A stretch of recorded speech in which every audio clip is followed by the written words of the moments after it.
Merci Madame la Présidente. Mes chers collègues, au nom de la représentation nationale, je tiens à témoigner toute notre solidarité aux salariés de l'usine Ford Blanquefort.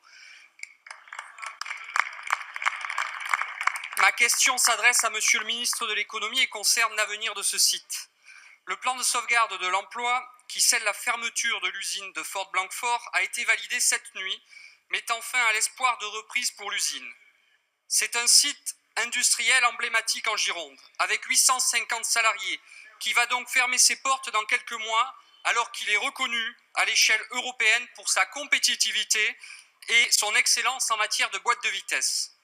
Je tiens une nouvelle fois à faire part de mon indignation face à l'attitude de Ford, qui a décidé de se retirer juste à la fin de ses obligations contractuelles, après avoir bénéficié depuis plusieurs années de millions d'euros de subventions publiques.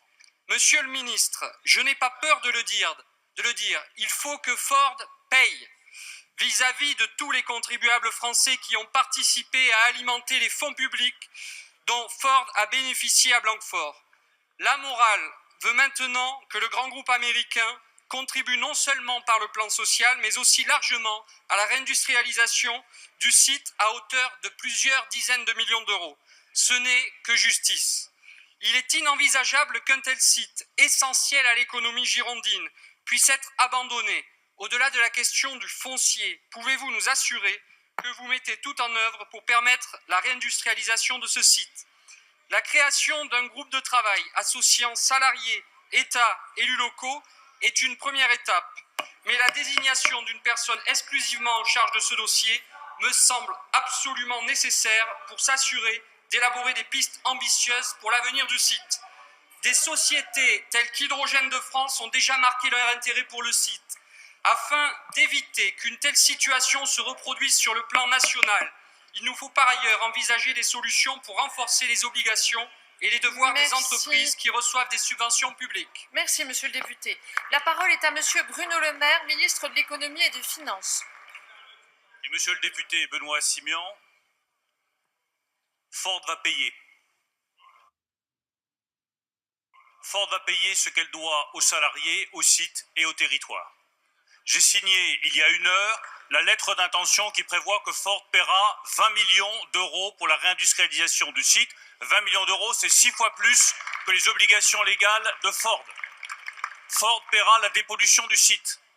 Et Ford a déjà annoncé un plan social de 169 millions d'euros, pour l'ensemble des salariés du site de Blanquefort. Je crois dans l'avenir industriel du site de Blanquefort. Et nous allons travailler ensemble, avec vous, avec les salariés, avec l'ensemble des élus locaux, sur toutes les propositions de réindustrialisation du site de Blanquefort. Je ne laisserai tomber aucun emploi industriel, je ne laisserai tomber aucun site industriel pour lui permettre sa revitalisation et le développement de ses nouvelles activités. Alors bien sûr, il peut y avoir des succès et il peut y avoir des échecs, mais j'assume la nécessité absolue qu'il y a aux salariés. Nous ne construirons pas l'industrie de l'avenir sur les ruines de l'industrie du passé. Nous allons continuer à investir sur l'innovation, sur la recherche, c'est le deuxième volet de notre politique économique. Nous allons investir pour que nos entreprises puissent se robotiser, se digitaliser. 2 ans de suramortissement, c'est ce que nous avons prévu. Nous avons mis en place un fonds pour l'innovation de rupture pour financer l'innovation dans l'industrie. Et nous allons mener une politique industrielle européenne ambitieuse, telle que l'a définie le président de la République ce matin, pour modifier le droit de la concurrence, pour affirmer la préférence industrielle européenne et pour constituer des champions industriels européens. La France restera une terre d'industrie et l'Europe restera un grand continent industriel face à la Chine et face aux États-Unis. Merci, monsieur le ministre.